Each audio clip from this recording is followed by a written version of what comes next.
Capítulo 15. Alice se puso en pie inmediatamente y se alejó de Paul, pero era demasiado tarde. Su padre entró en el cuarto de baño. Apenas la miró, no hizo falta. La manga de su vestido estaba completamente empapada, e incluso un hombre sin demasiada imaginación como Joseph Tannenbaum se hizo una idea de lo que estaba sucediendo allí un momento antes. ¡A tu habitación! ¡Pero, papá!, balbuceó ella sin saber qué decir. ¡Ahora! La joven se echó a llorar y salió corriendo. En el camino casi tropezó con Doris, que le dedicó una sonrisa de triunfo. «Ya ves, señorita, su padre regresó antes de lo previsto, ¿no es estupendo?» Paul se sentía completamente indefenso, desnudo en el agua cada vez más fría. Cuando Tannenbaum se acercó, intentó ponerse de pie, pero el empresario le agarró el hombro con crueldad. A pesar de que era más bajo que Paul, tenía más fuerza de la que aparentaba su aspecto rollizo. El joven forcejeó, pero sentado en la bañera resbaladiza y con tan solo un brazo como punto de apoyo, levantarse le fue imposible. El otro se sentó en el taburete donde Alice había estado unos minutos antes. No dejó de apretarle el hombro en ningún momento, y Paul tuvo miedo de que de repente decidiera empujar y hundirle la cabeza en el agua. ¿Cómo te llamas, carbonero? Paul Rainer. No eres judío, ¿verdad, Rainer? No, señor. Escúchame bien, Rainer, dijo Tannenbaum suavizando el tono, como un domador le hablaría al último perro de la camada, el que más tarda en aprender los trucos. Mi hija es la heredera de una gran fortuna, una mujer de clase muy por encima de la tuya. Tú eres solo una mierda que se ha quedado pegada en el zapato, ¿comprendes? Paul no respondió. Fue capaz de sobreponerse a la vergüenza de la situación y le miró de hito en hito, apretando los dientes con furia. En aquel momento no había nadie en el mundo a quien odiase más que aquel hombre. «Claro que no lo entiendes», dijo soltándole el hombro. «En fin, al menos he tenido la suerte de volver antes de que ella hiciera alguna estupidez». Se llevó la mano a la cartera y sacó un enorme puñado de billetes. Los dobló cuidadosamente y los colocó encima del lavabo de mármol. «Esto por las molestias que te ha podido causar el balonazo de Manfred. Ya puedes marcharte». Tannenbaum se dirigió hacia la puerta, pero antes de salir le miró por última vez. «Por cierto, Rainer, aunque no creo que te importe demasiado, he pasado esta tarde con el futuro suegro de mi hija, ultimando los detalles de su boda. Se casará con un noble en primavera». «Tienes suerte, Paul, tienes independencia», había dicho ella. «¿Lo sabe Alice?», dijo Paul, consiguiendo despegar los dientes lo suficiente como para hablar. Tannenbaum soltó un bufido de desprecio. «No vuelvas a pronunciar su nombre». Paul salió de la bañera y se vistió, casi sin secarse. En aquellos momentos le daba igual coger una pulmonía. Tomó el fajo de billetes del lavabo y salió de la habitación, donde Doris le miraba de través. «Permítame acompañarle a la salida». «No se moleste», le respondió el joven saliendo al pasillo. La puerta de la calle era bien visible al fondo. «Oh, ¿no querríamos que se metiera nada en los bolsillos por error?», dijo el ama de llaves con sorna. «Devuélvale esto a su amo, señora. Dígale que no lo necesito», respondió Paul con la voz quebrada, alargándole los billetes. Casi corrió hacia la salida, aunque Doris había dejado de observarle. Ahora miraba el dinero y una sonrisa astuta le brillaba en la cara. Capítulo 16. Las semanas siguientes fueron para Paul un trago difícil de superar. Cuando se presentó de nuevo en la cochera, tuvo que soportar las disculpas forzadas de Klaus, quien se había librado de la multa pero seguía cargando con el remordimiento de haber dejado al joven en la estacada. Al menos eso calmó un poco su enfado por el brazo roto de Paul. «En pleno invierno y descargando solos el pobre Hulben y yo, con tantísimos encargos como tenemos. ¡Menuda tragedia!». Paul se abstuvo de comentar que disponían de tantos encargos gracias a su plan para hacerse con un segundo carro. En realidad, no tenía ganas de hablar demasiado, y se sumergió en un mutismo tan grande como el de Hulbert, con el trasero congelándose durante largas horas sobre el pescante y la mirada perdida. Intentó volver en una ocasión al piso de Prinzregenplatz, a una hora en la que creyó que Tannenbaum no estaría, pero un criado le cerró la puerta en las narices. Le deslizó a Alice varias notas en el buzón, citándola en una cafetería cercana, pero ella nunca se presentó. Y los domingos, el único día en el que podía acercarse al lugar a una hora razonable y pasear frente al portal, ella no apareció nunca. Sí lo hizo un guardia, sin duda avisado por Joseph, que le recomendó sutilmente no volver por el vecindario si no quería recoger sus dientes de la acera. Paul se encerraba más y más en sí mismo, y los pocos ratos en los que coincidía con su madre en la pensión, apenas había palabras que rompieran el silencio. Comía poco, apenas dormía y conducía el carro de manera maquinal, sin prestar atención a lo que le rodeaba. En una ocasión, la rueda trasera del carro que conducía esquivó de milagro un tranvía. Mientras soportaba las imprecaciones de los pasajeros, que le hicieron ver que podía haberlos matado a todos, el joven se dijo que tenía que hacer algo para salir de la melancolía que flotaba sobre su cabeza como los densos nubarrones que cubrían las montañas. En ese estado, no es de extrañar que no advirtiese la figura que se le quedó mirando una tarde en Fonstrasse. Primero se acercó despacio al carro para verle más de cerca, siempre procurando quedarse detrás de la línea de visión de Paul. Luego tomó notas en una libretita que llevaba en el bolsillo, apuntando cuidadosamente el nombre de Klaus Graf.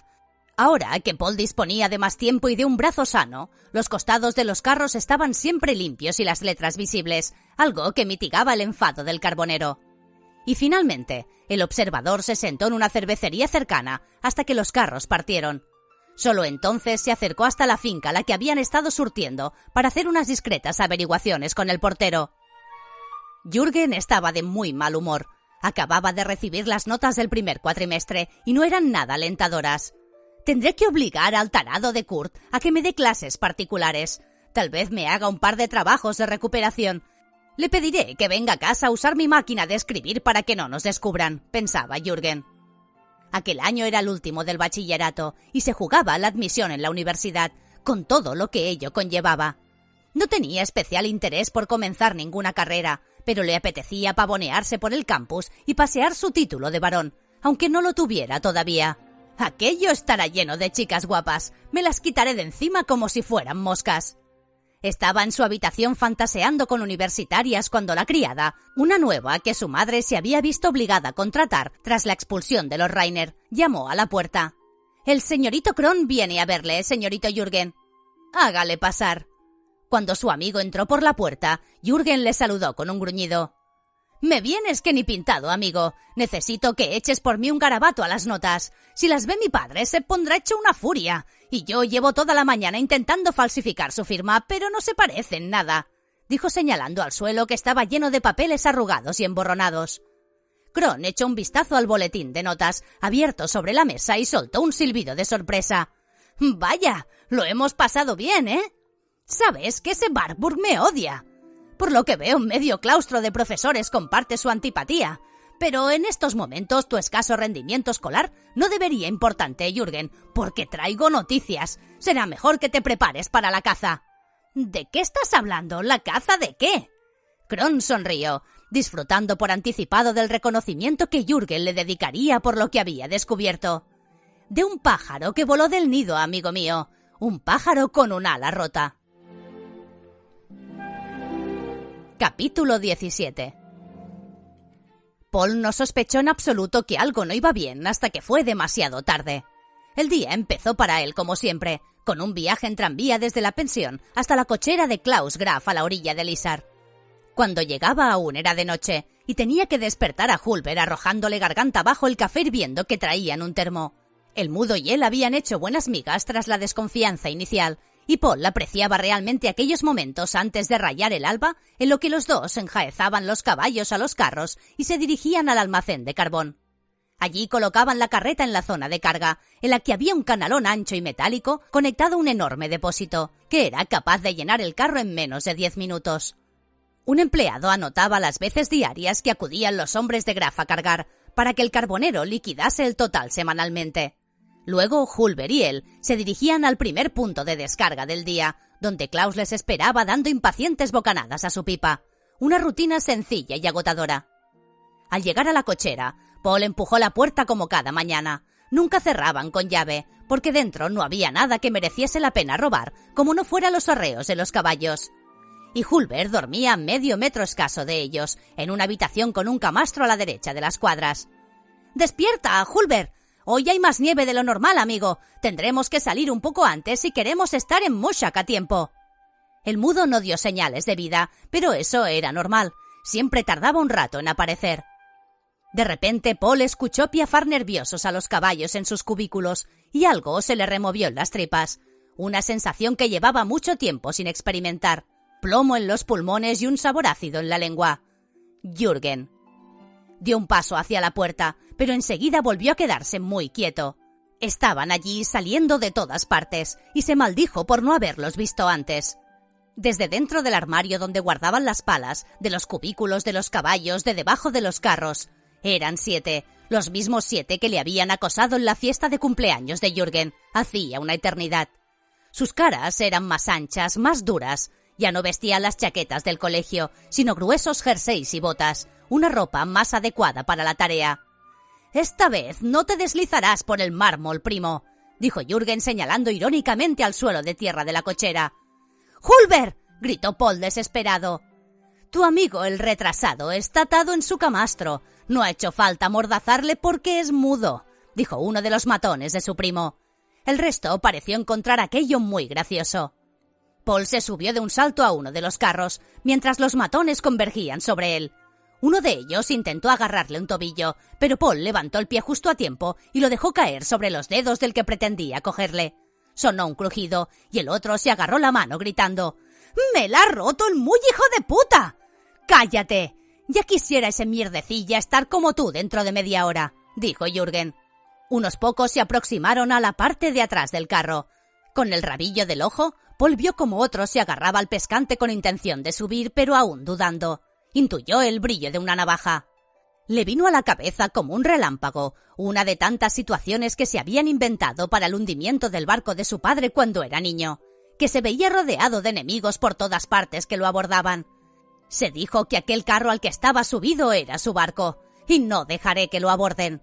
Miró a su alrededor, buscando desesperadamente algo que poder usar como arma, pero lo único que tenía cerca eran los restos de carbón esparcidos por la madera del carro.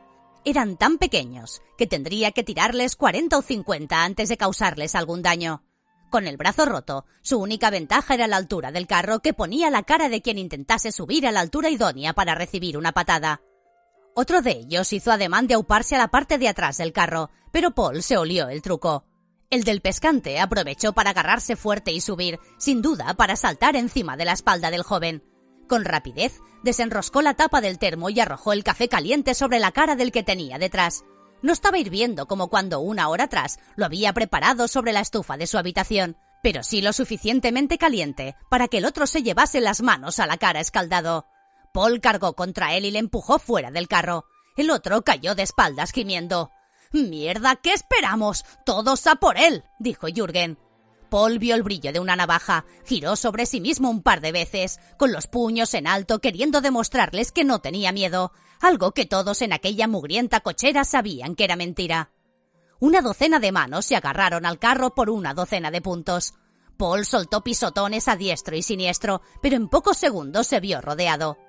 Uno de los matones le agarró el brazo izquierdo, y Paul, al intentar zafarse, se encontró con el puño de otro de ellos en plena cara. Sintió un crujido y un estallido de dolor mientras se le rompía la nariz. Por un instante no vio más que una luz roja y pulsante. Lanzó una patada que pasó a kilómetros de su primo Jürgen. «¡Sujétale, Kron!».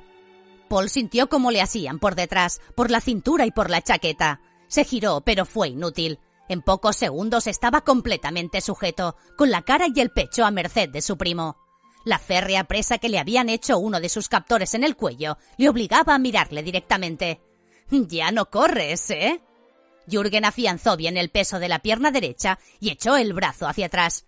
El golpe le alcanzó en pleno estómago. Paul notó el aire escapándose de su cuerpo como el de un neumático reventado. «Pégame cuanto quieras, Jürgen», musitó Paul cuando consiguió reunir algo de aliento. «Seguirás siendo un cerdo inútil». Otro puñetazo, esta vez en la cara, le abrió en dos una ceja. Su primo sacudió la mano con fuerza y se masajeó los nudillos lastimados. «¿Te das cuenta? Venís 7 a por mí, uno me sujeta y te has hecho más daño tú que yo», dijo Paul. Ignorando el daño de su mano, Jürgen se adelantó y le cogió del pelo tan fuerte que Paul creyó que le arrancaría media cabellera. «¡Mataste a Edward, cabrón! No hice otra cosa que ayudarle, más de lo que hizo el resto de la familia. ¿Ahora de repente presumes de parentesco con los von Schroeder, primo? Creí que renegabas de él. ¿No fue eso lo que le dijiste a la putita judía? ¡No la llames así!». Jürgen se acercó aún más, hasta mezclar su aliento con el de Paul.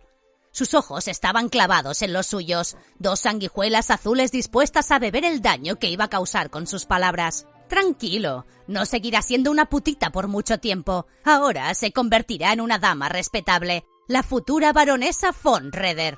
Paul supo instantáneamente que aquello era cierto, no uno más de los abusos de su primo. Un dolor ácido y amargo brotó en el centro del estómago del joven y produjo un grito informe y desesperado que Jürgen saboreó con los ojos bien abiertos y una carcajada cayéndosele de los labios. Por fin soltó el pelo de Paul, que dejó caer la cabeza sobre su pecho. «Bueno, chicos, vamos a darle lo suyo». En ese momento Paul echó la cabeza hacia atrás con toda la fuerza de la que fue capaz. El que le agarraba por la espalda había relajado la presión tras los golpes que le había dado Jürgen, seguramente creyéndolo vencido. La parte superior del cráneo de Paul impactó contra su cara y el matón soltó al joven cayendo de rodillas al suelo. El resto se echó encima de Paul y todos cayeron en un confuso revoltijo al suelo. Paul manoteó, lanzando puñetazos a ciegas, mientras la madera del carro rugía salvajemente bajo el peso de todos aquellos cuerpos. En mitad de la confusión, notó algo duro bajo sus dedos y lo asió con firmeza. Intentó escurrirse, ponerse en pie, y casi lo había conseguido cuando Jürgen le vio y se abalanzó sobre él, arrojándose desde lo alto del montón de cuerpos. Paul se protegió instintivamente la cara, sin darse cuenta de que llevaba aún en la mano el objeto que acababa de coger. Hubo un alarido terrible y luego un silencio. Paul se escurrió un poco más lejos, hasta pegarse al borde del carro, y vio cómo su primo se retorcía en el suelo de rodillas. De la cuenca del ojo derecho le salía el mango de una navaja corta con cachas de madera, poco más que un cortaplumas. El chico había tenido suerte. Si aquel de sus compañeros que tuvo la brillante idea de traerla hubiera optado por algo más grande, ahora Jürgen estaría muerto. «¡Quitádmela, quitádmela!», chillaba. Los otros se quedaron mirándole, paralizados aún sin salir del revoltijo de cuerpos que habían formado en el suelo del carro. Ya no querían estar allí. Para ellos aquello había dejado de ser un juego. «¡Duele! ¡Ayudadme, joder!». Finalmente uno de los matones consiguió ponerse en pie y se acercó a Jürgen.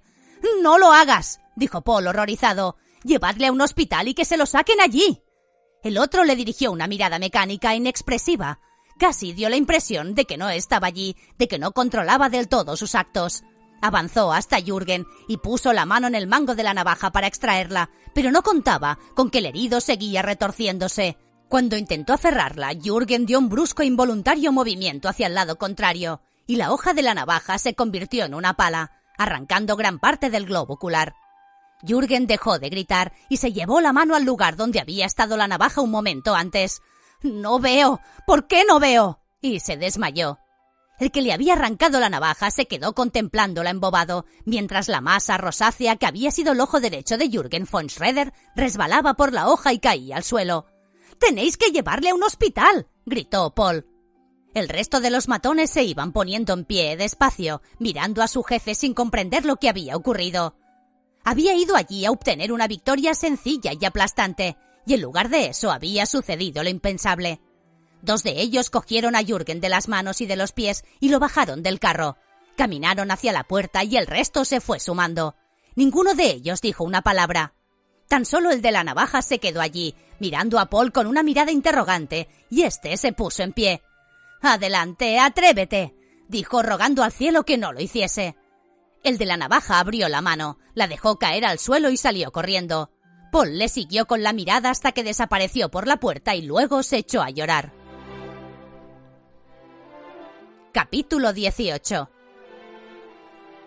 «No pienso hacerlo». Eres mi hija y harás lo que se te ordene. «No soy un objeto para que me puedas comprar y vender». Esta es la oportunidad de tu vida. «Dirás más bien de la tuya». Eres tú quien va a ser baronesa. «Tú no le conoces, padre. Es un cerdo, un maleducado, un insolente». Tu madre me describió en unos términos muy parecidos cuando nos conocimos. «No la metas a ella en esto. Ella no hubiera querido lo mejor para ti, procurado garantizar tu felicidad. Obligado a su hija a casarse con alguien a quien detesta, y además un gentil». ¿Hubieras preferido a alguien más simpático? ¿Un pobre muerto de hambre como tu amigo el carbonero? Él tampoco es judío, Alice. Al menos no es una mala persona. Eso es lo que tú te crees. Él me ha dado pruebas de que le importo. Bueno, Le importabas exactamente 3.000 marcos. ¿Qué? El día que tu amigo nos visitó, le puse un puñado de billetes encima del lavabo. 3.000 marcos por las molestias y no volver a aparecer por aquí. Ya lo sé, hija mía, sé que es difícil de... ¡Estás mintiendo! Te juro por la memoria de tu madre, Alice, que tu amigo el carbonero cogió el dinero del lavabo. Sabes bien que no bromearía con eso. ¿Yo? La gente te decepciona, Alice. Ven, dame un abrazo y... ¡No me toques! Se te pasará y aprenderás a querer al hijo del barón von Schroeder como tu madre me acabó queriendo. Créeme. ¡Te odio! ¡Alice, vuelve! ¡Alice! Se marchó 2 días después, al amparo de la nieve y la madrugada. Se llevó una maleta grande llena de ropa y todo el dinero que pudo reunir. No era mucho, pero serviría para mantenerla durante unos meses hasta que pudiese encontrar un trabajo decente. Su absurdo e infantil plan de ir a buscar a Prescott a Estados Unidos, fruto de una época en la que veía normal viajar en camarotes de primera clase y hartarse de langosta, había quedado atrás. Ahora intuía que había una Alice diferente ahí fuera, una que debía hacerse a sí misma. También se llevó un relicario que había pertenecido a su madre. En él había una foto de Alice y otra de Manfred. Lo había llevado al cuello hasta el día en que murió. Antes de irse, se detuvo un momento en la habitación de su hermano. Apoyó la mano en el pomo de la puerta, pero finalmente no la abrió. Tuvo miedo de que al ver el rostro redondo e inocente de Manfred su resolución flaquease. Su fuerza de voluntad ya había demostrado ser bastante más endeble de lo que ella misma suponía. Y ya es hora de cambiar eso, pensó saliendo a la calle. Sus pies calzados con buenas botas de piel dejaban huellas sucias en la nieve, pero la ventisca se encargaba de borrarlas a su paso. Capítulo 19. Cuando el día de la pelea, Hulber y él se presentaron en el lugar de la primera descarga 1 hora tarde, el señor Graf estaba blanco de furia. Al ver la cara destrozada de Paul y escuchar su relato, corroborado por constantes asentimientos de cabeza de Hulber, a quien Paul había hallado atado de pies y manos sobre su propio camastro y la humillación pintada en el rostro, le envió a casa. A la mañana siguiente, Paul se sorprendió al encontrarle en la cochera, a la que casi nunca iba hasta el final de la jornada. Aún confuso por los últimos acontecimientos, no supo ver la mirada extraña que el carbonero le dedicó. «Hola, señor Graf, ¿cómo es que está usted por aquí?», dijo Paul cautelosamente. «Bien. Quería cerciorarme de que no hubiera más problemas. ¿Tú puedes asegurarme de que esos chicos no volverán, Paul?» El joven dudó un segundo antes de responder. «No, señor». «Ya me lo figuraba». Klaus rebuscó en el abrigo y sacó un par de billetes arrugados y sucios. Se los tendió a Paul con gesto culpable. El joven lo recogió y sumó mentalmente. «La parte proporcional de mi sueldo del mes, incluyendo el día de hoy». «¿Me está despidiendo, señor?», dijo Paul. «He estado pensando en lo que sucedió ayer. No quiero problemas en mi negocio, ¿comprendes?» «Claro, señor». «No te veo sorprendido», dijo Klaus, que tenía unas profundas ojeras, sin duda causadas por haber pasado la noche en vela sabiendo que iba a despedir al muchacho. Paul le miró, dudando si explicarle la hondura del abismo al que le estaba enviando con un delgado sobre en la mano. Lo descartó porque eso el carbonero ya lo sabía. Optó por la ironía, que se estaba volviendo cada vez más su moneda de cambio. «Es la segunda vez que me traiciona, señor Graf. Con la repetición las cosas pierden su gracia». Capítulo 20. «No puede hacerme esto». El barón sonrió y sorbió su té de hierbas con aire displicente. Estaba disfrutando de lo lindo con aquella situación, y lo que era peor, no se esforzaba ni lo más mínimo en disimularlo. Por primera vez, veía la posibilidad de quedarse con el dinero del judío sin necesidad de casar a Jürgen. «Querido Tannenbaum, no veo que yo esté haciendo nada». «Exactamente». «Bueno, no hay novia, ¿cierto?» «Oh, cierto», reconoció el otro a regañadientes. «Entonces no puede haber boda, y como la falta de ella es... responsabilidad suya, es comprensible que se haga usted cargo de los gastos». Tannenbaum se removió inquieto en su asiento, buscando inútilmente una réplica. Se sirvió más té y la mitad del azucarero. «Veo que le gusta el dulce», dijo el barón arqueando una ceja. A su pesar, el asco que le producía Joseph se había ido convirtiendo lentamente en una extraña fascinación a medida que la balanza de poder cambiaba y era él quien llevaba las riendas de su relación. Al fin y al cabo, este azúcar lo he pagado yo. El varón reaccionó con una mueca de disgusto. No hay ninguna necesidad de ser maleducado. ¿Cree que soy imbécil, varón? Me dijo que usaría el dinero para montar una fábrica de productos de caucho, similar a la que perdió hace un lustro. Yo le creí y le transferí la cifra exorbitante que me pidió. ¿Y qué me encuentro 2 años después? No solo no ha montado la fábrica, sino que el dinero ha ido a parar a una cartera de valores a la que solo usted tiene acceso. Son valores seguros, Tannenbaum. Puede, pero no me fío del custodio. No sería la primera vez que usted convierte en aire el futuro de su familia por una mano ganadora. Otto pintó en su rostro una ofensa que no sentía. Últimamente había comenzado a notar de nuevo la fiebre del juego y pasaba largas veladas mirando la carpeta de cuero que contenía las inversiones que había hecho con el dinero de Tannenbaum. Todas ellas llevaban una cláusula de liquidez instantánea, de manera que podía convertirlas en fajos de billetes en poco más de 1 hora, con tan solo su firma y una fuerte penalización. No se engañaba, sabía por qué había incluido aquella cláusula, sabía el peligro que corría. Cada vez bebía más antes de irse a la cama y la semana anterior había vuelto a sentarse a una mesa de juego. No a la del casino de Múnich, no era tan imbécil. Se había disfrazado con las ropas más modestas que consiguió encontrar y visitó un tugurio de Altstadt. Un antro con serrín en el suelo y las putas con más pintura que el Alte Pinakothek. Pidió un aguardiente de maíz y comenzó a jugar en una mesa en la que la apertura era de tan solo 2 marcos. En el bolsillo llevaba 500, el máximo que se había permitido malgastar. Le ocurrió lo peor que le podía ocurrir. Ganó. Incluso con aquellas cartas mugrientas que se pegaban entre sí como novios en la luna de miel, incluso con la borrachera que le causó la bebida casera y el humo que le escocía los ojos, incluso con el mal olor que flotaba en aquel sótano, ganó. No mucho, justo lo suficiente para salir del tugurio sin un navajazo en las tripas, pero ganó. Y ahora los aguijonazos del juego le venían aún con más frecuencia. Me temo que tendrá que confiar en mi criterio sobre el dinero, Tannenbaum. El industrial soltó una risita escéptica. Veo que me quedaré sin dinero y sin boda, aunque siempre podría ejecutar con anticipación la letra de préstamo que me firmó, varón. Otto tragó saliva. No permitiría que nadie se llevase la carpeta del cajón de su escritorio, no solo porque los dividendos estaban pagando poco a poco sus deudas. No.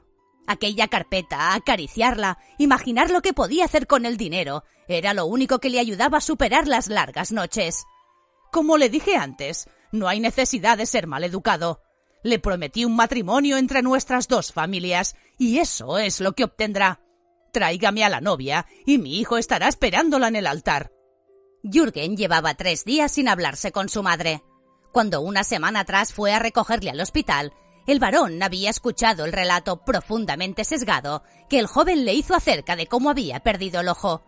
Se había mostrado preocupado y dolido por lo sucedido, incluso más que cuando Edward había vuelto mutilado, pensó Jürgen estúpidamente. Pero rehusó involucrar a la policía en el asunto, como le pidieron a gritos Jürgen y su madre. No podemos olvidar que fueron ellos quienes llevaron allí esa navaja, se justificó Otto. Pero Jürgen sabía que su padre estaba mintiendo y que escondía una poderosa razón. Intentó hablar con Brunilda, pero ella esquivó el tema una y otra vez, confirmando sus sospechas de que le ocultaban algo. Jürgen se encerró en su mutismo absoluto, enfadado por no obtener respuesta, creyendo que así ablandaría a su madre. Brunilda sufrió, pero no cedió. En lugar de eso, contraatacó colmando de atenciones a su hijo, llevándole a todas horas regalos, dulces y sus manjares favoritos, hasta el punto de que incluso alguien tan consentido, malcriado y acostumbrado a ser el centro del universo como Jürgen comenzó a sentirse asfixiado, deseoso de salir del palacete. Por eso, cuando Kron vino a verle con una propuesta usual, que le acompañase a una reunión política, Jürgen dio una respuesta inusual. «Vámonos», dijo cogiendo su abrigo. Kron, que llevaba años intentando sin éxito involucrar a Jürgen en política, él era miembro de varios partidos nacionalistas, se mostró encantado de la decisión de su amigo. «Seguro que te ayudará a distraerte», dijo avergonzado aún por lo que había sucedido en la cochera una semana atrás, cuando 7 no habían podido con 1. Jürgen no tenía demasiadas esperanzas. Aún seguía tomando calmantes para el dolor de la herida, y mientras viajaban en tranvía hacia el centro de la ciudad, se tocaba nervioso el aparatoso vendaje que tendría que seguir llevando aún unos días. Y después un parche el resto de mi vida, todo por culpa de ese cerdo miserable de Paul, pensaba sintiendo enorme lástima por sí mismo. Para colmo, el joven se había esfumado. 2 de sus amigos habían ido a espiar a la cochera y descubrieron que ya no trabajaba allí. Jürgen dudaba de que hubiera un modo de localizarle a corto plazo, y eso le quemaba las entrañas. Perdido en el odio y la autocompasión, el hijo del barón apenas escuchó a Kron en su camino a la Hofbrauhaus.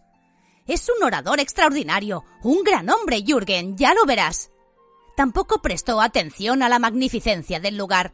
Una antigua fábrica de cerveza, construida más de 300 años atrás por los reyes bávaros, o a los frescos de las paredes. Se sentó en uno de los bancos del enorme salón junto a Kron y sorbió su jarra en hosco silencio. Cuando el orador del que Kron le había hablado subió a la palestra, Jürgen creyó que su amigo se había vuelto loco. Aquel hombrecillo de andares escocidos era cualquier cosa menos alguien con una opinión firme. Todo en él, desde su peinado y su bigote hasta su traje arrugado y barato, desprendía el olor de lo que Jürgen despreciaba. 5 minutos después, Jürgen miraba asombrado a su alrededor. La muchedumbre congregada en la sala, no menos de 2000 personas, estaba completamente en silencio. Los labios apenas se despegaban más que para susurrar algún «¡Oh, bravo!» o un «¡Tiene razón!». Eran las manos las que hablaban, subrayando con aplausos cada pausa del hombrecillo. Casi contra su voluntad, Jürgen comenzó a escuchar. Apenas comprendía el tema del discurso, pues el joven vivía completamente al margen del mundo que le rodeaba, preocupado tan solo de sus diversiones. Reconoció partes sueltas, retazos de frases que su padre soltaba durante el desayuno, parapetado detrás de su periódico. Maldiciones a los franceses, a los ingleses, a los rusos, todo un enorme galimatías. De aquella confusión, sin embargo, Jürgen empezó a extraer un significado común, no a través de las palabras que apenas comprendía, sino a través de la emoción que transmitía la voz del hombrecillo, de sus ademanes exagerados, de los puños crispados con cada final de frase. Había habido una tremenda injusticia. Alemania había sido apuñalada por la espalda. Los judíos y los masones habían sostenido ese puñal en Versalles. Alemania estaba perdida. La culpa de la pobreza, del desempleo, de los pies descalzos de los niños alemanes era de los judíos, que controlaban el gobierno de Berlín como un enorme y descerebrado títere.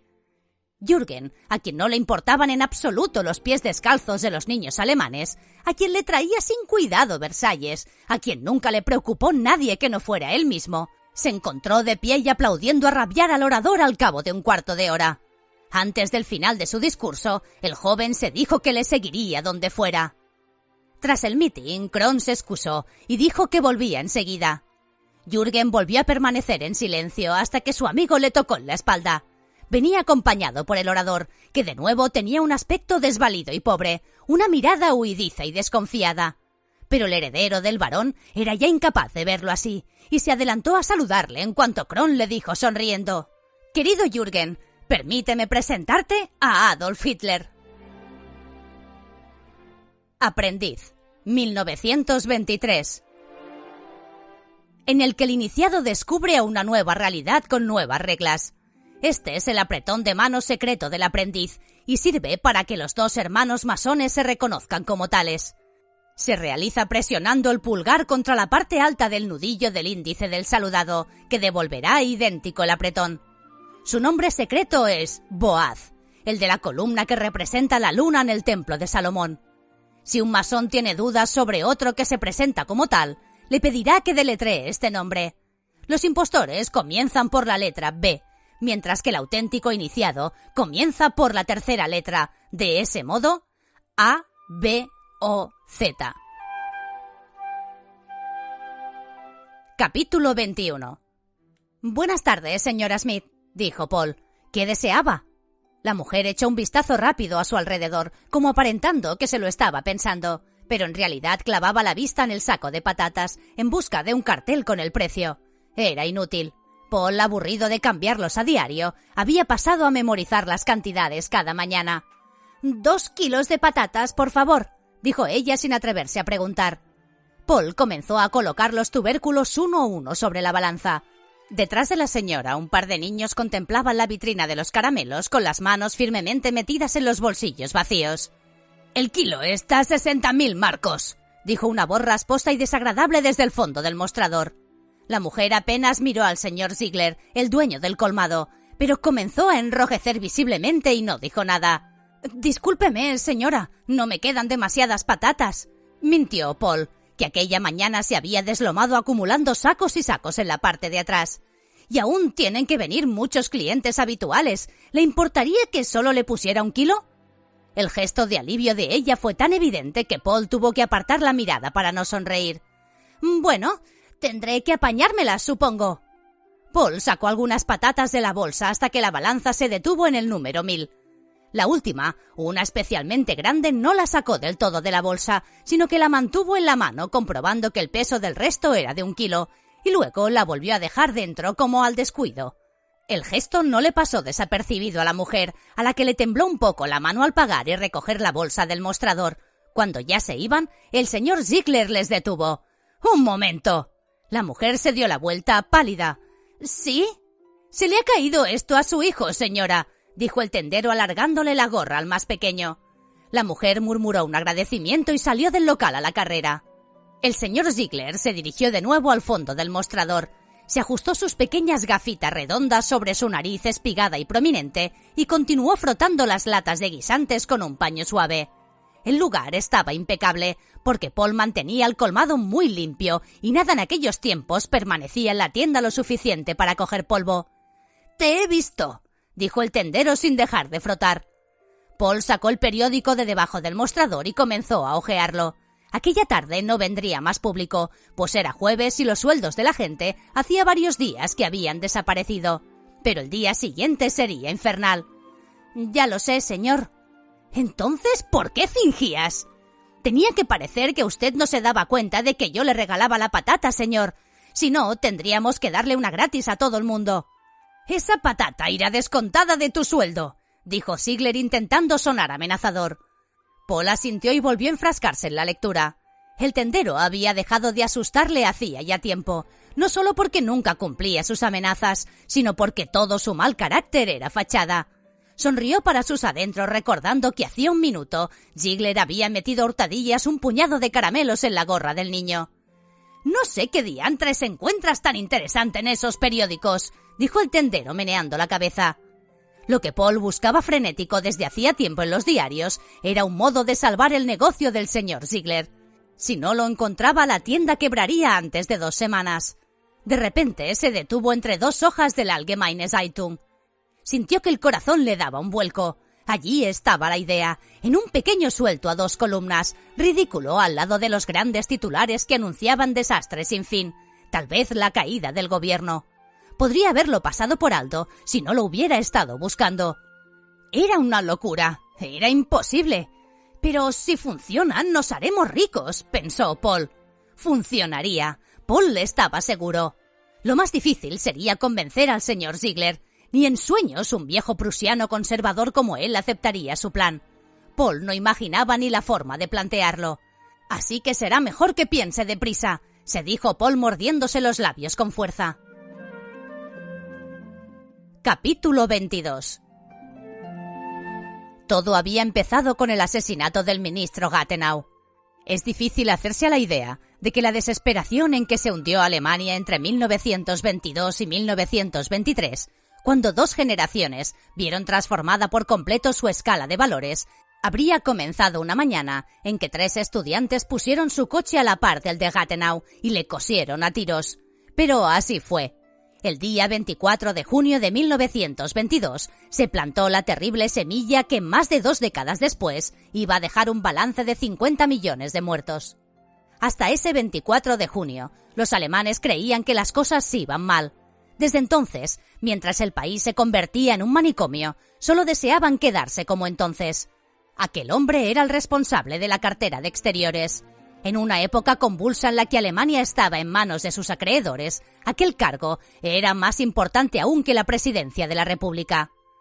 El día que mataron a Rathenau, Paul se preguntó si lo habían hecho por ser judío, por ser político o por intentar conciliar a Alemania con el desastre de Versalles.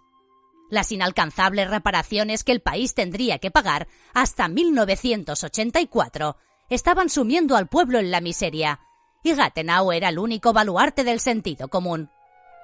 Tras su muerte, el país se limitó a imprimir dinero para pagar. ¿Sabían los que lo hacían que cada marco que acuñaba le restaba valor al resto?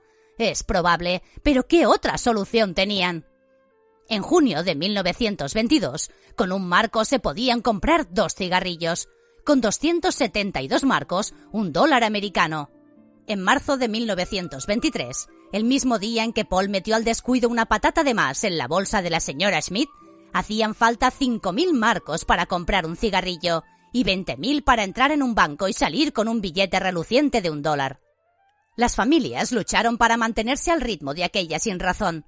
Los viernes, el día en que se entregaba la paga, las mujeres esperaban a sus maridos a las puertas de la fábrica y todos juntos asaltaban las tiendas y los colmados, inundaban el Viktualienmarkt de la Marienplatz, gastaban hasta el último penique del sueldo en lo imprescindible.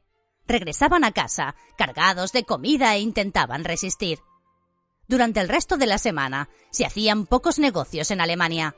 Los bolsillos estaban vacíos y un supervisor de fabricación de la BMW tenía los jueves por la noche el mismo poder adquisitivo que un veterano bendigo que arrastrase sus muñones por el fango bajo los puentes del Isar. Hubo muchos que no lo pudieron soportar. Los viejos, la gente con poca imaginación, todos aquellos que daban demasiadas cosas por supuestas, fueron quien más sufrieron. En sus mentes no había espacio para aquellos cambios, para aquel mundo al revés. Muchos se suicidaron, otros se revolcaron en la miseria. Otros cambiaron. Paul fue uno de ellos. Paul pasó un mes terrible cuando el señor Graf le echó. Apenas tuvo tiempo para sobreponerse a la desazón por lo ocurrido con Jürgen y la revelación del destino de Alice, o a dedicar más que algún fugaz pensamiento al misterio de la muerte de su padre. De nuevo, al igual que cuando se encontró vagando por primera vez por las calles del Schwabing tras el suicidio de Edward, la urgencia de sobrevivir era tan acuciante que tuvo que reprimir sus propios deseos y emociones en una bola de dolor ardiente. Ese fuego se inflamaba a menudo por las noches, poblando sus sueños de fantasmas. Cada vez dormía peor, y muchas eran las mañanas, mientras pateaba las calles de Múnich con los zapatos raídos y llenos de nieve, en las que pensó en morir. A veces, al volver a la pensión sin trabajo y sin fuerzas, se descubría a sí mismo contemplando el Isar con ojos vacíos desde el Prinzregentenbrücke, deseando lanzarse a sus aguas heladas, dejar que la corriente arrastrase su cuerpo hasta el Danubio y de allí hasta el mar. Esa extensión fabulosa de agua que jamás había visto y en la que siempre creyó que había terminado su padre. Cada una de esas veces tenía que buscar una razón para no apoyar los pies en el pretil y saltar. La imagen de su madre, esperándole cada noche en la pensión, y la seguridad de que sin él no sobreviviría, le retuvieron de apagar para siempre el fuego que llevaba dentro.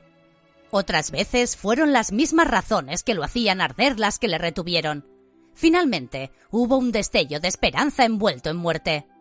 Una mañana, un repartidor cayó desplomado a los pies de Paul en mitad de la calle. La carretilla vacía que arrastraba se volcó a un lado. Las ruedas aún giraban cuando Paul se agachó e intentaba ayudarle a levantarse, pero el chico no podía moverse. Boqueaba desesperado en busca de aire y tenía los ojos vidriosos. Otro transeúnte se acercó. Llevaba ropas oscuras y un maletín de cuero. «¡Apártese, soy médico!». Durante un rato intentó reanimar al caído, pero no tuvo éxito. Finalmente el doctor se levantó meneando la cabeza. «Un ataque al corazón o una embolia. Parece mentira tan joven». Paul se quedó mirando el rostro del muerto. Debía de tener 19 años, tal vez menos. «Como yo», pensó Paul. «Doctor, ¿se hará usted cargo del cadáver?» «Yo no puedo. Tengo que ir al hospital. Esperaremos a la policía». Cuando los agentes llegaron, Paul les describió pacientemente lo que había sucedido. El doctor corroboró sus palabras y confirió credibilidad a su petición. «¿Les importa que lleve la carretilla a su dueño?». El agente miró la carretilla vacía y luego echó a Paul un largo vistazo. No le apetecía arrastrar aquella cosa hasta la comisaría. El joven no apartó la mirada de los ojos del agente ni un momento. «¿Cómo te llamas, caballerete?» «Paul Rainer». «¿Y cómo sé que puedo fiarme de ti, Paul Rainer?» «Porque tengo más que ganar si se la llevo al dueño del colmado que si intento vender estos 4 palos mal clavados en el mercado negro», dijo Paul con franqueza absoluta. Está bien. Dile que se ponga en contacto con la comisaría. Necesitaremos el nombre del familiar más cercano. Si no nos ha llamado antes de 3 horas, te las verás conmigo». Así que la gente le dio una factura, donde con letra muy pulcra venía la dirección del colmado, una calle cerca de Lysartor y una lista de lo último que el muerto había transportado en su vida. Medio kilo de café, 3 kilos de patatas, una bolsa de limones, un bote de sopa crunch, un cuarto de kilo de sal, 2 botellas de aguardiente de maíz. Cuando Paul entró por la puerta de la tienda con la carretilla y pidió el empleo del muerto, la mirada desconcertada del señor Ziegler no difería mucho de la que le dirigió 6 meses después, cuando el joven le explicó su plan para salvarles de la ruina. «Debemos convertir la tienda en un banco». El tendero dejó caer al suelo el paño con el que frotaba los tarros de mermelada. Uno de ellos se hubiera hecho trizas contra el suelo de no haber estado Paul atento para rescatarla en pleno vuelo. «¿Pero qué dices, muchacho? ¿Has estado bebiendo?», dijo, fijándose en las tremendas ojeras del chico y recordando que el día anterior Paul había levantado la cabeza del periódico con aire excitado y le había solicitado llegar un par de horas tarde aquella mañana. «No, señor», dijo Paul, que había pasado en vela casi toda la noche, dándole vueltas a su plan. Había salido de madrugada y se había colocado en la puerta del ayuntamiento media hora antes de que abriesen. Luego había recorrido ventanilla tras ventanilla recabando información sobre licencias, impuestos y requerimientos. Llegaba con una carpeta de cartón abultadísima. Sé que puede parecerle una locura, pero no lo es. En estos momentos, el dinero no tiene ningún valor. Los sueldos suben a diario y nosotros tenemos que calcular nuestros precios todas las mañanas. Sí, eso me recuerda que esta mañana he tenido que hacerlo yo, dijo el tendero molesto. Y no sabes cómo me ha costado. Y en viernes. Dentro de 2 horas la tienda estará a rebosar de gente. Lo sé, señor. Y tenemos que esforzarnos al máximo por liquidarlo todo hoy. Esta misma tarde hablaré con varios de los clientes ofreciéndoles mercancías a cambio de su trabajo, porque la reforma tiene que estar hecha para el lunes. El martes por la mañana pasaremos una inspección municipal y el miércoles abriremos. Ziegler puso la misma cara que si Paul le acabase de pedir que se untara el cuerpo con mermelada y cruzara desnudo Marienplatz. «De ninguna manera. Esta tienda lleva abierta 63 años. La fundó mi bisabuelo, de quien la heredó mi abuelo, mi padre y finalmente yo». Paul vio la amenaza en los ojos del tendero. Supo que estaba a un paso de que le despidiera por insubordinación y locura. Así que decidió jugárselo todo a una carta. «Una historia preciosa, señor. Por desgracia, dentro de 15 días, cuando alguien que no se apellidará Ziegler se haga con la tienda en un concurso de acreedores, toda esa tradición se irá a la mierda». El tendero levantó un dedo acusador, dispuesto a reñir a Paul por su lenguaje, pero enseguida recordó la mala situación en la que se encontraba y se derrumbó en una silla. Tenía deudas acumuladas desde el principio de la crisis, deudas que, al contrario de muchas otras, no se habían esfumado en la nada. La parte positiva, para algunos, de aquella locura era que quienes tuviesen una hipoteca cuyos tipos de interés se revisasen anualmente habían podido saldarla en poco tiempo con aquel marco salvaje. Por desgracia, quienes como Ziegler habían comprometido parte de sus ingresos, no una cantidad fija en metálico, solo podían salir perdiendo. «No lo entiendo, Paul. ¿Cómo va a salvar eso mi negocio?». El joven, con paciencia infinita, le llevó un vaso de agua y luego le mostró el recorte del periódico del día anterior. La tinta se había corrido sobre el papel en varios puntos de tantas veces como Paul lo había leído y releído. «Es un artículo de un profesor de la universidad. Dice que en un momento como este, en el que la gente no puede confiar en el dinero, tiene que volver al inicio, antes del dinero, al trueque». «Pero, un momento, señor. Por desgracia, nadie puede andar por la vida con una mesa camilla o 3 botellas de aguardiente para cambiarlas por otras cosas, y las casas de empeños ya están a rebosar. Por lo tanto, tienen que refugiarse en promesas, en beneficios». «No te entiendo», dijo el tendero, que empezaba a marearse. Acciones, señor Ziegler. Las acciones sustituirán al dinero. La bolsa subirá como la espuma y nosotros estaremos vendiéndolas. Ziegler cedió. Paul apenas durmió en el transcurso de los 5 días siguientes. Convencer a los profesionales cualificados, carpinteros, yeseros, ebanistas, de llevarse ese viernes productos gratis a cambio de horas de trabajo aquel fin de semana no revistió la menor dificultad. Los pobres estaban tan agradecidos que Paul tuvo que ofrecer su pañuelo a más de uno. ¡Qué jodidas están las cosas si un fontanero de bigotes gruesos se echa a llorar cuando le ofreces una salchicha a cambio de una hora de trabajo!, pensaba el joven. La mayor dificultad fue la burocracia, pero incluso en eso, Paul tuvo tremenda suerte. Había estudiado cada una de las normativas y reglamentos que los funcionarios le indicaron, hasta que las cláusulas le salieron por las orejas, temiendo a cada paso encontrarse con la temida frase que echara por tierra todas sus esperanzas. Tras emborronar hojas y hojas de un pequeño cuadernillo en el que fue desentrañando los pasos que debía dar, los requisitos para la creación del Ziegler Bank se vieron reducidos a 2. Primero, el director debe ser un ciudadano mayor de 21 años. Segundo, debe depositarse un aval de $500,000 de marcos alemanes en las oficinas del ayuntamiento. El primero era sencillo. El señor Ziegler sería el director, aunque Paul ya tenía bastante claro que debería quedarse encerrado en el despacho el mayor tiempo posible. El segundo, un año atrás aquella era una cifra astronómica, una manera de asegurar que solo personas solventes iniciaran un negocio de responsabilidad. Hoy, aquel $500,000 de marcos era una broma. «¡Nadie ha actualizado la cantidad!», gritó Paul dando botes por la tienda, ante la mirada asombrada de los carpinteros que ya habían empezado a arrancar las estanterías de las paredes. «Me pregunto si el funcionario no preferirá un par de jamones cocidos», pensó Paul divertido. «Al menos a eso le sacarán algo de rendimiento». Capítulo 23. El camión iba descubierto, y los 20 hombres que viajaban en la parte trasera recibían el viento nocturno en la cara.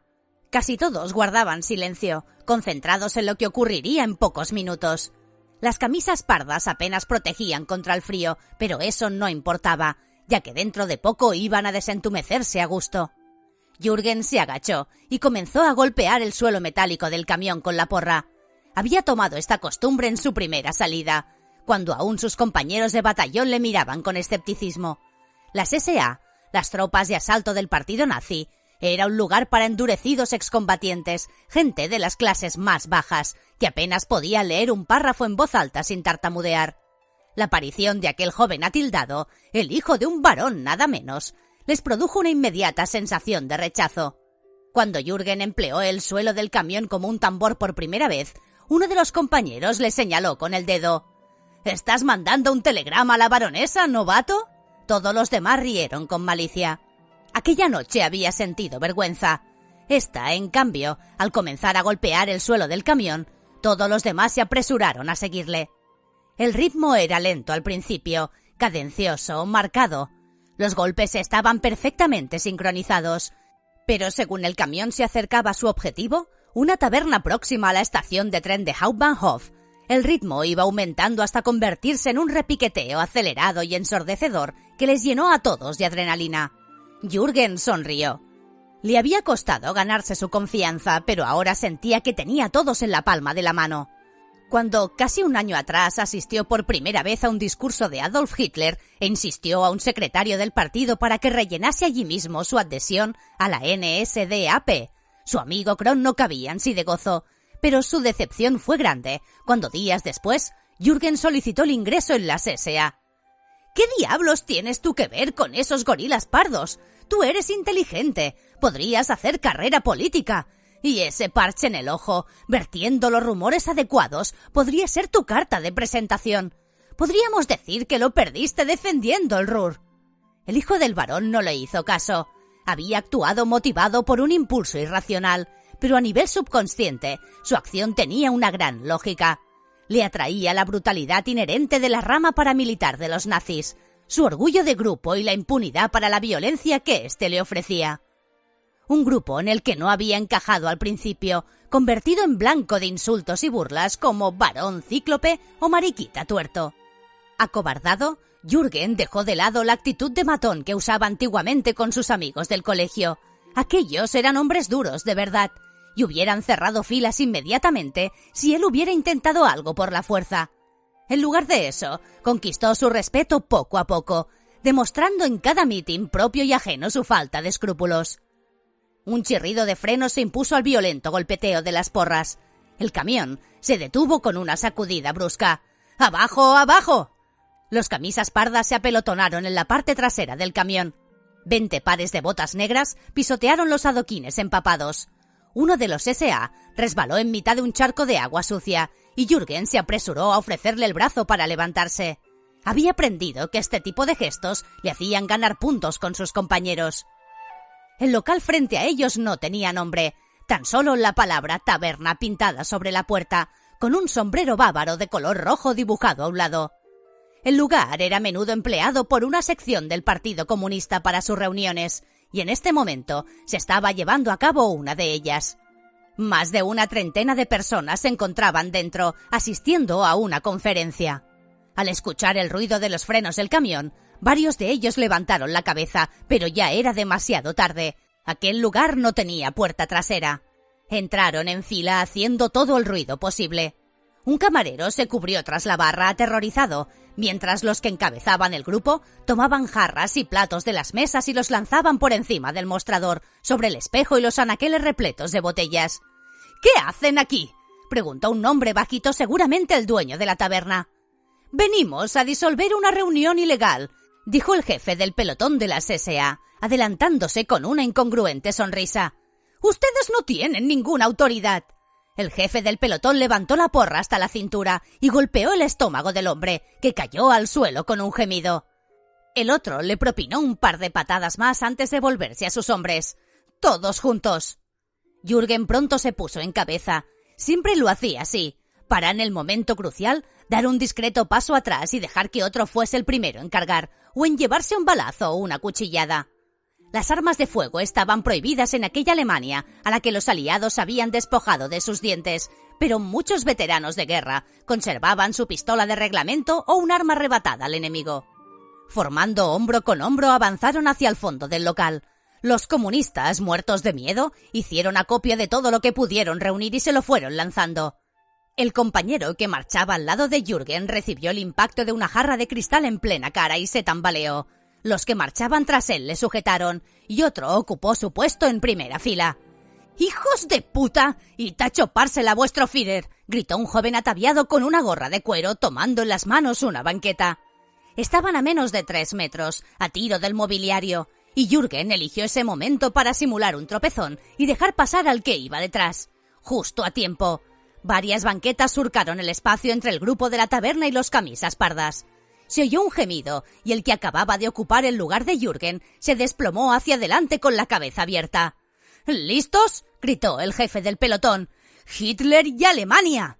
¡Hitler y Alemania!», coreó el resto. Ambos bandos cargaron a la vez, como niños jugando al pañuelo que acabasen de recibir la orden del árbitro. Jürgen esquivó un gigantón con mono de mecánico que iba en su dirección y le golpeó al pasar en las rodillas. El mecánico trastabilló y los que venían detrás comenzaron a golpearle sin compasión. Jürgen continuó avanzando. Saltó una silla volcada y pateó una mesa, que fue a estrellarse contra la cadera de un viejo con gafas que cayó al suelo, arrastrando la mesa con él. Aún sostenía unos papeles garabateados en la mano, así que el hijo del barón dedujo que aquel debía ser el orador cuyo discurso habían venido a reventar. Le traía sin cuidado, ni siquiera conocía el nombre del viejo. Jürgen pasó por encima de él, asegurándose de pisarle con ambos pies antes de acercarse a su verdadero objetivo, en el que había fijado sus ojos desde el otro extremo de la taberna. El joven de la gorra de cuero hacía frente a 2 camisas pardas sosteniendo una banqueta entre ellos y él. El primero de los camisas pardas intentó flaquearle, pero el joven basculó el peso de la banqueta y consiguió alcanzarle en el cuello derribándolo. El otro camisa parda lanzó un porrazo creyendo que le atraparía desprevenido, pero el joven comunista se agachó con agilidad y hundió el codo en sus riñones. Cuando el otro se dobló retorciéndose de dolor, el de la gorra rompió la banqueta sobre su espalda. «Vaya, este sabe pelear», pensó el hijo del barón. Normalmente dejaba los más duros para que los trabajasen otros, pero aquel joven delgaducho y de ojos hundidos tenía algo que le resultaba ofensivo. El de la gorra miraba a Jürgen desafiante. «¡Ven, putita nazi! ¿Tienes miedo de romperte las uñas?» Jürgen contuvo el aliento ante el insulto, pero era demasiado taimado para dejarse engañar y contraatacó. «No me extraña que te gusten los rojos, mierdecita seca. El culo de tu madre es igualito a la barba de Marx». El rostro del chico se encendió de ira bajo la gorra de cuero y, enarbolando los restos de la banqueta, se lanzó por Jürgen. Este le esperaba ladeado, procurando mantenerle en el centro de la visión de su único ojo. Cuando el otro descargó el golpe, Jürgen se echó a un lado y el joven cayó al suelo, perdiendo la gorra. Jürgen le golpeó 3 veces en la espalda con la porra en rápida sucesión, no muy fuerte, lo suficiente para robarle el aliento y permitirle que se pusiera de rodillas. El joven intentó gatear para alejarse de Jürgen, que era exactamente lo que él quería. Echó hacia atrás la pierna derecha y lanzó una patada con todas sus fuerzas. La bota de punta reforzada impactó contra el estómago del chico, que se levantó más de medio metro del suelo y volvió a caer, retorciéndose y luchando por respirar. Con una sonrisa radiante, Jürgen comenzó a patearle con saña. Notó cómo crujían las costillas y luego uno de los brazos del chico restalló como una rama seca cuando lo pisoteó. Agarrando al joven por el pelo, Jürgen le obligó a ponerse de rodillas. «Vuelve a repetir lo que has dicho del Führer ahora, vago comunista». «¡Vete a la mierda!», balbuceó el chico. «¿Todavía te quedan ganas de decir tonterías?», gritó Jürgen incrédulo. Agarrando aún más fuerte al chico por el pelo, levantó la porra y la descargó contra su boca, en paralelo a la línea de sus labios. 1, 2, 3 veces. Los dientes del chico se convirtieron en un puñado de restos sanguinolientos sobre el suelo de madera de la taberna. Su rostro estaba hinchado y deforme, e instantáneamente la agresividad que alimentaba los músculos de Jürgen dejó de fluir. Comprendió por qué había escogido a aquel chico en particular. Guardaba un cierto parecido con su primo. Soltó el pelo del comunista, que cayó al suelo desmadejado. «Bueno, a partir de ahora no se parecerá a nadie», pensó. Jürgen levantó la vista y vio que en torno suyo la lucha se había detenido. Los únicos que quedaban en pie eran los camisas pardas, que lo miraban con una mezcla de aprobación y miedo. «¡Vámonos de aquí!», gritó el jefe del pelotón. De vuelta en el camión, un SA que Jürgen no había visto nunca y que no había viajado con ellos en el camión a la ida, se sentó junto a él. El hijo del varón apenas le miró. Después de cada uno de aquellos episodios violentos, solía sumirse en un estado de melancolía y abandono, y no le gustaba que nadie le molestase. Por eso gruñó con desagrado cuando el otro le habló en voz baja.